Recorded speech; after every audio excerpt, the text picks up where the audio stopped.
How many creationists do we have in the room? Probably none. I think we're all Darwinians. And yet, many Darwinians are anxious, a little uneasy, would like to see some limits on just how far the Darwinism goes. It's all right, spider webs, sure, they are products of evolution. The World Wide Web, I'm not so sure. Beaver dams, yes. Hoover Dam, no. Well, what do they think it is that prevents the products of human ingenuity from being themselves fruits of the tree of life, and hence, in some sense, obeying evolutionary rules? And yet people are interestingly resistant to the idea of applying evolutionary thinking to our thinking. And so I'm going to talk a little bit about that, keeping in mind that we have a lot on the program here. So you're out in the woods, or you're out in the pasture, and you see this ant crawling up this blade of grass. It climbs up to the top, and it falls, and it climbs, and it falls, and it climbs, trying to stay at the very top of the blade of grass. And you think, what is this ant doing? What is this in aid of? What goals is this ant trying to achieve by climbing this blade of grass? What's in it for the ant? And the answer is nothing. There's nothing in it for the ant. Well then, why is it doing this? Is it just a fluke? Yeah, it's just a fluke. It's a lancet fluke. It's a little brainworm. It's a parasitic brainworm that has to get into the stomach of a sheep or a cow in order to continue its life cycle.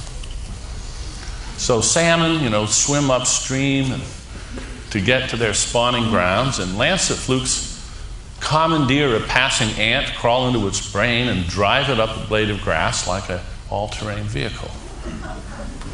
So there's nothing in it for the ant. The ant's brain has been hijacked by a parasite that infects the brain, inducing suicidal behavior. Pretty scary. Well, does anything like that happen with human beings? This is all on behalf of a cause other than one's own genetic fitness, of course. Well, it may already have occurred to you that Islam means surrender or submission of self-interest to the will of Allah. Well, it's ideas, not worms, that hijack our brains. Now, am I saying that a sizable minority of the world's population has had their brain hijacked by parasitic ideas? Oh, it's worse than that. Most people have.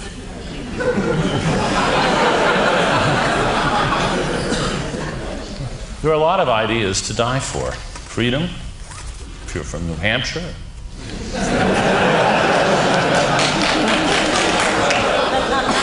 Justice, truth, communism. Many people have laid down their lives for communism, and many have laid down their lives for capitalism, and many for Catholicism, and many for Islam. These are just a few of the ideas that are to die for. They're infectious. Yesterday, Amory Lovins spoke about infectious repetitis, and it was a term of abuse, in effect. This is unthinking engineering. Well, most of the cultural spread that goes on is not brilliant, new, out-of-the-box thinking. It's infectious repetitis. And we might as well try to have a theory of what's going on when that happens so that we can understand the conditions of infection. Hosts work hard to spread these ideas to others. I myself am a philosopher, and one of our occupational hazards is that people ask us what the meaning of life is. And you have to have a bumper sticker, you have to have a statement. So this is mine. The secret of happiness is find something more important than you are and dedicate your life to it.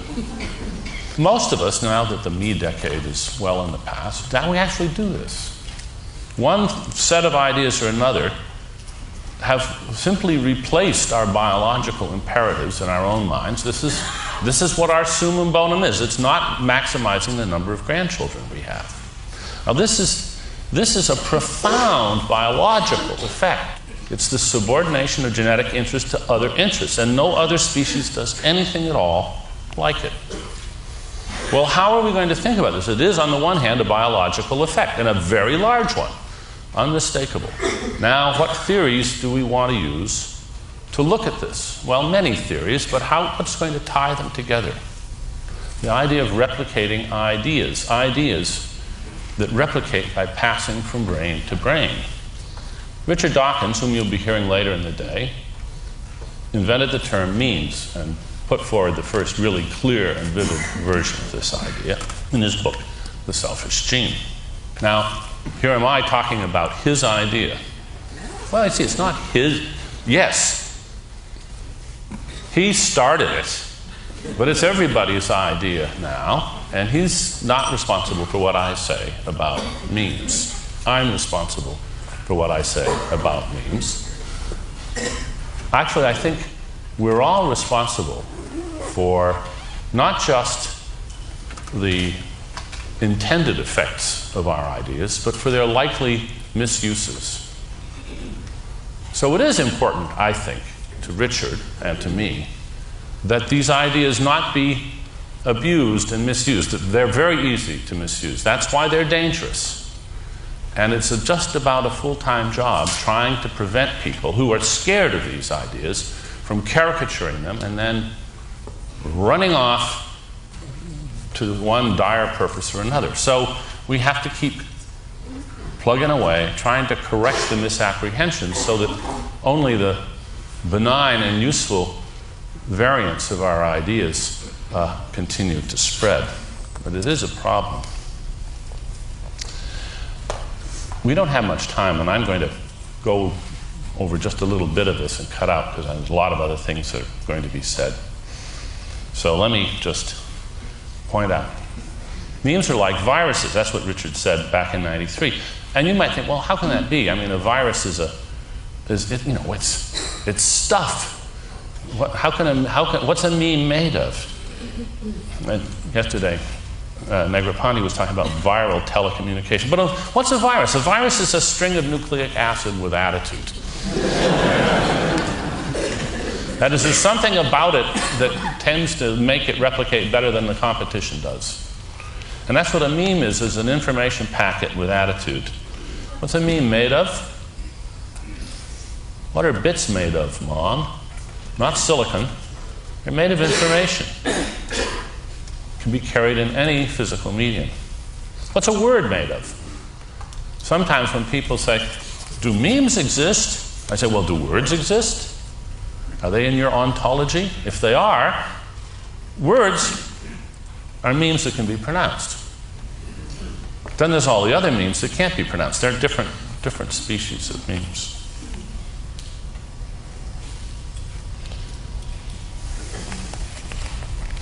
Remember the Shakers? Gift to be simple, beautiful furniture. And of course, they're basically extinct now. And one of the reasons is that among the creed of Shakerdom is that one should be celibate, not just the priests, everybody. Well, not so surprising that they've gone extinct. But in fact, that's not why they went extinct. They survived as long as they did at a time when the social safety nets weren't there, and there were lots of widows and orphans, people like that, who needed a foster home. And so they had a ready supply of converts, and they could keep it going. And in principle, it could have gone on forever, with perfect celibacy on the part of the hosts, the idea being passed on through proselytizing instead of through the gene line. So the ideas can live on in spite of the fact that they're not being passed on genetically. A meme can flourish in spite of having a negative impact on genetic fitness. After all, the meme for Shakerdom was essentially a sterilizing parasite. There are other parasites which do this, which render the hosts sterile. It's part of their plan. They don't have to have minds to have a plan. I'm just going to draw your attention to just one of the many implications of the mimetic perspective, which I recommend. Not time to go into more of it. In Jared Diamond's wonderful book, Guns, Germs, and Steel, he talks about how it was germs more than guns and steel that conquered the new hemisphere, the Western hemisphere, that conquered the rest of the world. When European explorers and travelers spread out, they brought with them the germs that they had become essentially immune to, that they had learned how to tolerate over hundreds and hundreds of years, thousands of years of living with domesticated animals that were the sources of those pathogens. And they just wiped out, these pathogens just wiped out the native people who had no immunity to them at all. And we're doing it again. We're doing it this time with toxic ideas. Yesterday, a number of people, Nicholas Negroponte and others, spoke about all the wonderful things that are happening when our ideas get spread out thanks to all the new technology all over the world. And I agree, it is largely wonderful. Largely wonderful. But among all those ideas that inevitably flow out into the whole world thanks to our technology are a lot of toxic ideas. Now, this has been realized for some time. Here, Sayyid Qutb is one of the founding fathers of fanatical Islam, one of the ideologues that inspired Osama bin Laden. One has only to glance at its press films, fashion shows, beauty contests, ballrooms, wine bars, and broadcasting stations. Memes. These memes are spreading around the world, and they are wiping out whole cultures. They are wiping out languages. They are wiping out traditions and practices. And it's not our fault any more than it's our fault when our germs lay waste to people that haven't developed the immunity. We have an immunity to all of the junk that lies around the edges of our culture. Free society, so we let pornography and all these things, we shrug them off. They're like a mild cold. They're not a big deal for us. But we should recognize that for many people in the world, they are a big deal. And we should be very alert to this as we spread our education and our technology. One of the things that we are doing is we're the vectors of memes that are correctly viewed by the hosts of many other memes as a dire threat to their favorite memes, the memes that they are prepared to die for. Well, now, how are we going to tell the good memes from the bad memes? That is not the job of mimetics, of the science of mimetics. Mimetics is morally neutral. And so it should be. This is not the place for hate and anger. If you've had a friend who's died of AIDS, then you hate the HIV virus. But the way to deal with that is to do science and understand how it spreads and why in a morally neutral perspective. Get the facts, work out the implications. There's plenty of room for moral passion once we've got the facts and can figure out the best thing to do. And as with germs, the trick is not to try to annihilate them. You will never annihilate the germs. What you can do, however, is foster public health measures and the like that will encourage the evolution of avirulence, that will encourage the spread of relatively benign mutations of the most toxic varieties. That's all the time I have. So thank you very much for your attention.